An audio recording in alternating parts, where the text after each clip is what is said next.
Hello everyone, it's Toni Campana with Toni Marie's Creations, and I'm coming to you today with a quick little card to do that uses In the Pines as the stamp set. And I really love this card simply because it does come together pretty quickly, and it doesn't take a lot of supplies, which is another plus. I apologize, I just had to close my blinds. There was a lot of glare in here. Anyway, so this is the stamp set that we're going to use in the Pines, and it does come with dies, but we are not actually going to use the dies on this card. Instead, we're using the dies of Stitched So Sweetly, and I'll show you the card here that I'm going to demonstrate today. And as I said, it doesn't take a lot to put this card together, so it'd be a really good one for doing a mass production of.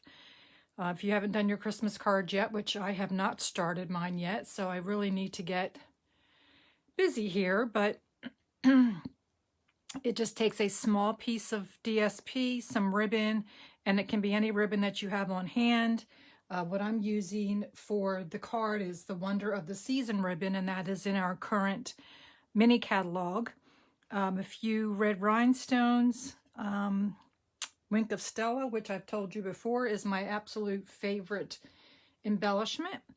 And the set also features two-step stamping. So if you haven't done that before, then you'll get to see how to do that.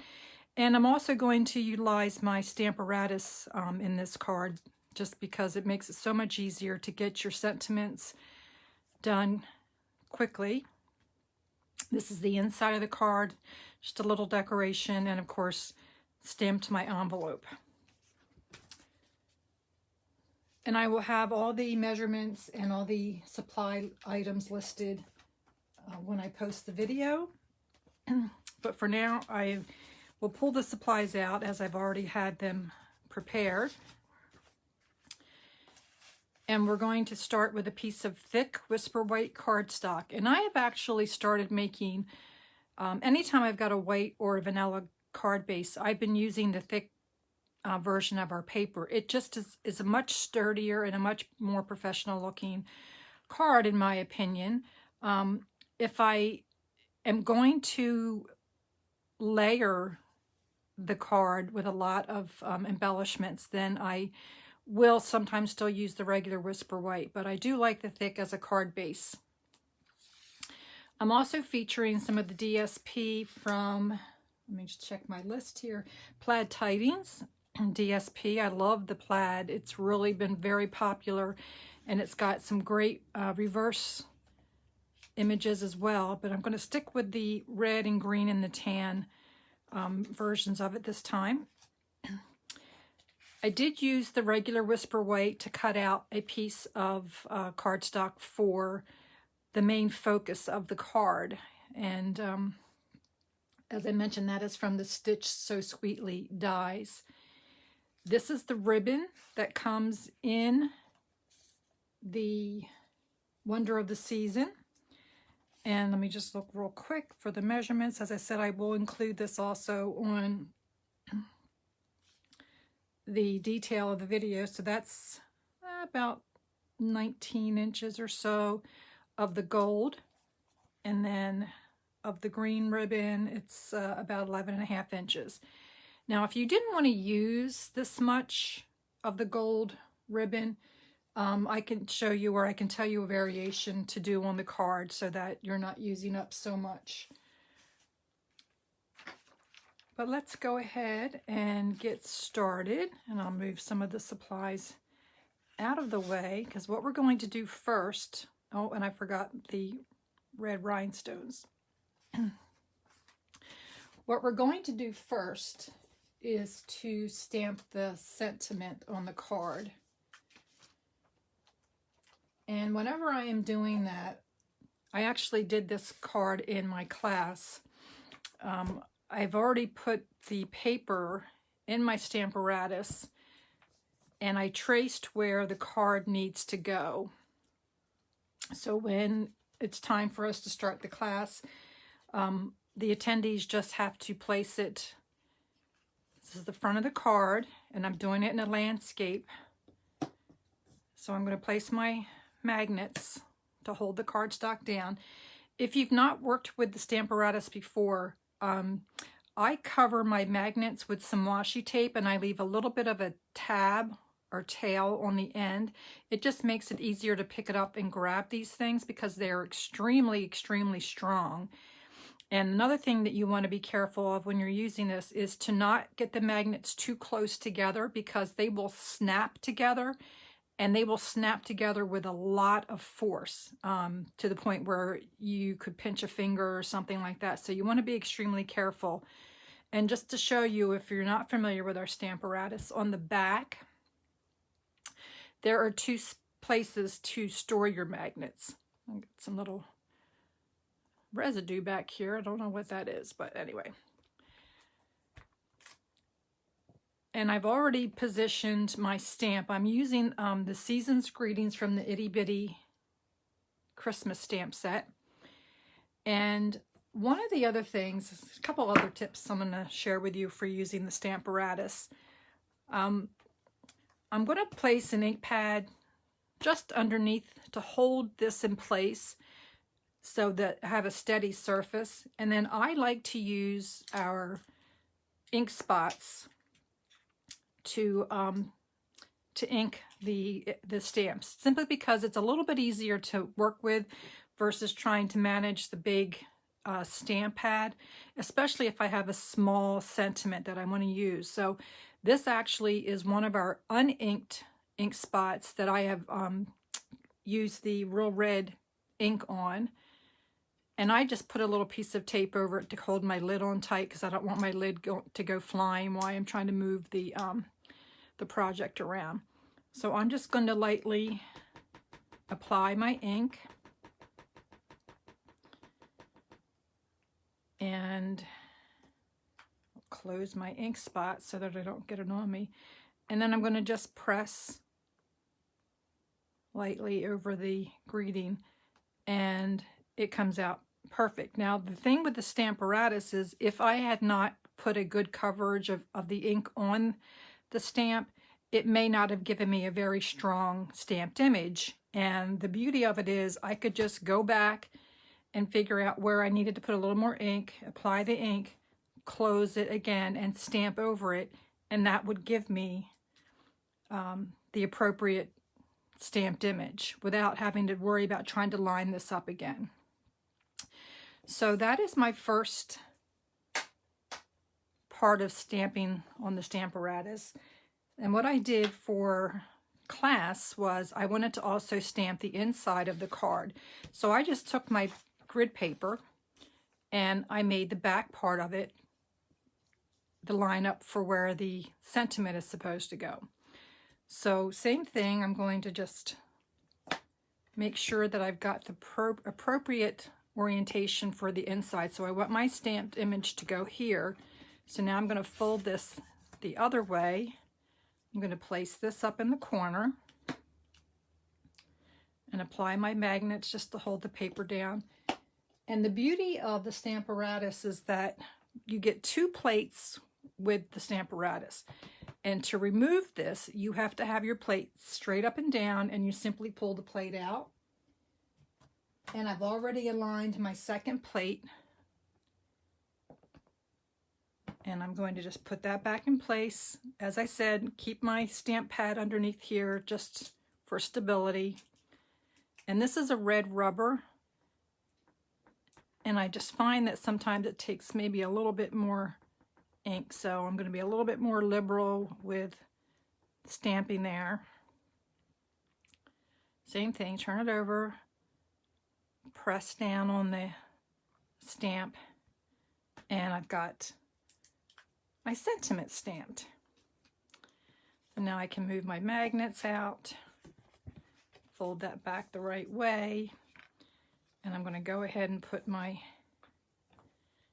magnets back on the back of the Stamparatus so that I don't lose them. And I'll move this out of the way now. So the next thing that we're going to want to do is to come in and apply the DSP.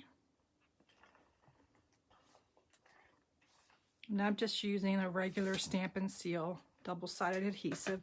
And again, the measurements on this, I will have them in the detail, but they are 2.5 and 5 1/4. And I like to make sure my card base is flat instead of trying to manage while it's folded, and it makes it kind of move around a little too much for me. So I've left a little bit of space around that. I'd say it's about 1/8 of an inch or 1/4 of an inch. And then I'm going to bring my ribbon in. And because I want, let me show you on the inside of the card, I want a continuous piece of ribbon showing on the inside of the card. I don't want you to see where this is being taped together. I'm going to, first of all, I've got a little bit of a crease in my ribbon from where it was in the envelope. If you ever get that, you can just rub the ribbon on a hard edge, which I'm doing on the outside of my stamping table here. So I'm going to bring that around, and this is, it's going to meet in the front of the card. So that's where I'm going to end up taping this down. Okay, so to do that, I'm just going to put a couple of pieces of adhesive here. That's going to be covered up with the ribbon. And I'll lay my first piece down. Oh, that caught a little bit too soon there. And the nice thing is when you're working with plaid, you've got some lines that you can use as your guide to make sure that you're straight on your paper. And then I'm going to use my little trimming scissors here.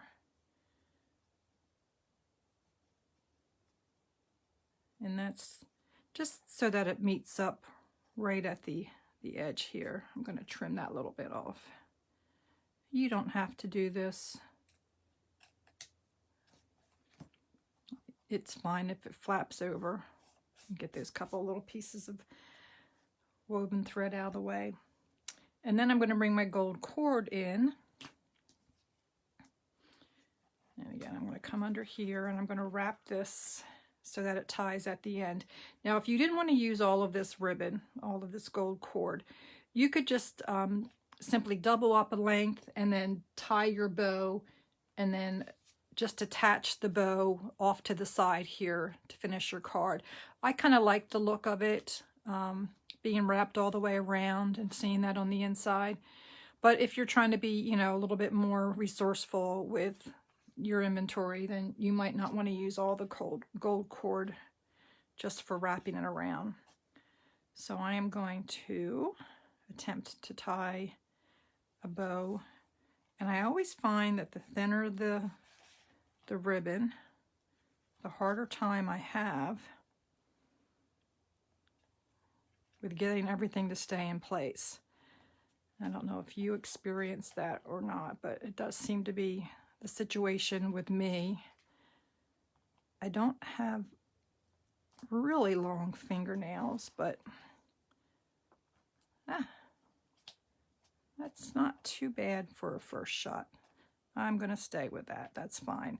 And then I'm just going to slide this a little bit more so that it's to the edge. And I'm going to trim I'll do that now. I'll trim some of this off. And you might ask, you know, well, if you're always trimming off a lot of the ends, why don't you make your ribbon a little bit shorter? And the answer is, the shorter your ribbon length is, the harder it is for you to tie the bow, or at least it is for me. And I'm also going to be fussy about this because I noticed that my ribbon isn't quite as straight as I wanted it to be. So I'm just going to reposition that and then put my gold cord back up. So you still have some time to maneuver this if you need to. Well, heck, that's not very even either.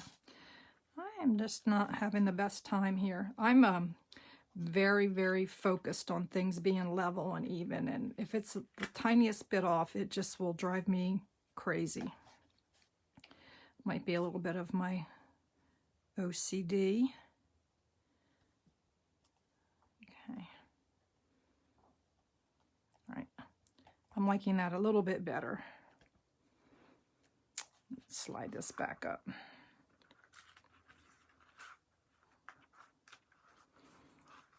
And the card's got a little bit of give, so you can easily slide that back and not have it be a problem. Okay. So I'm going to set that to the side. And then I'm going to bring in my piece of Whisper White cardstock that I have stamped, or I'm sorry, that I've used the die punch Stitch So Sweetly, which is another one of my favorites. And I'm going to stamp one of the large images of the Christmas trees and then the smaller grouping of the Christmas trees.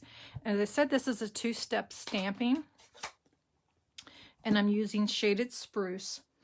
And if you noticed, the stamp itself has quite a bit of a trunk on it, and I'm not going to get all of that inside the label here. So I want to make sure when I'm putting my tree that I'm focused more on the top positioning than I am about the bottom. So I'm going to, and actually, I prefer to put the stamp down and apply the ink because I can see exactly where I might need to touch up a little bit. So that looks okay. And I'm going to place, as I said, a little bit more to the top.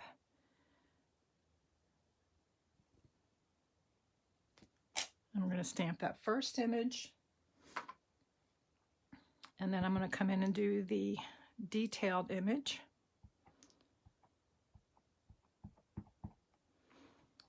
Of the small section of trees. And it doesn't matter if this goes a little bit off to the side. It doesn't all have to fit perfectly inside the stitched lines. So now I want to come in and add the solid part of the coloring of the tree. Or you really don't have to do that. If you like it just the detail, you can leave it as the detail. But I wanted to finish it off and work with the two-step stamping process. So what I want to do is fill this image in with a little bit of the shaded spruce, but I don't want to go full strength on that color. I want to stamp off once, and then I'm going to come in and line that up and stamp over. So you see you've got a little bit of coloring in there. And then I'll do the same with the smaller solid image. Ink it up, stamp it off, and then apply.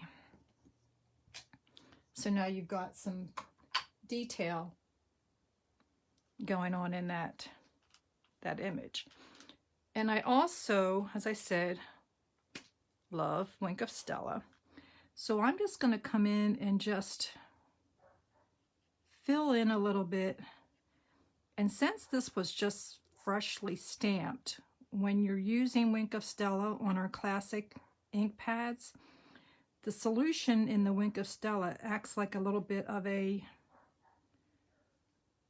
watercolor effect. So you'll see it kind of blends that color out a little bit more. And I'm just going to take a second and let that kind of dry.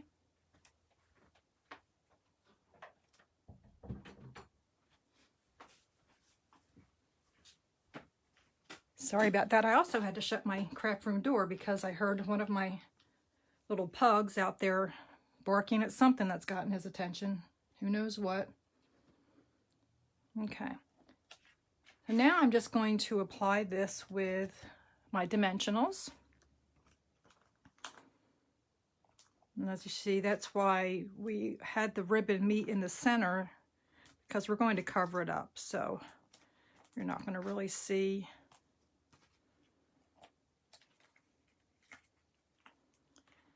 where the ribbon meets in the center there.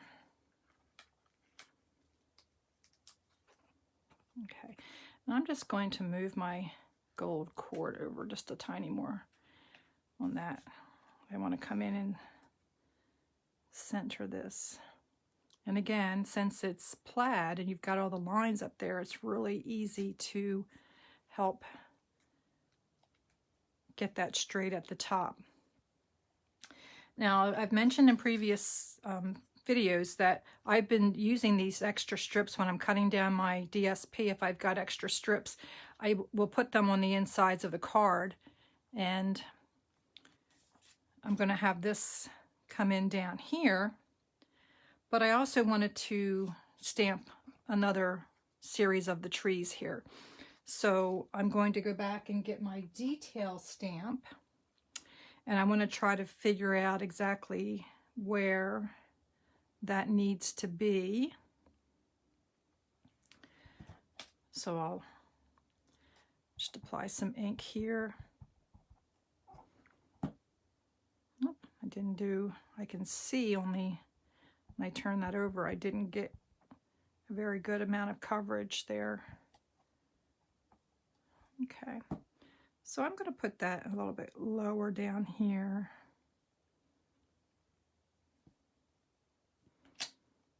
Okay, and you know, I think I'm going to skip doing the detail, the inside of this, and I'm just going to come in and do a little bit of Wink of Stella, because if you've noticed here now, that's kind of doing the same effect.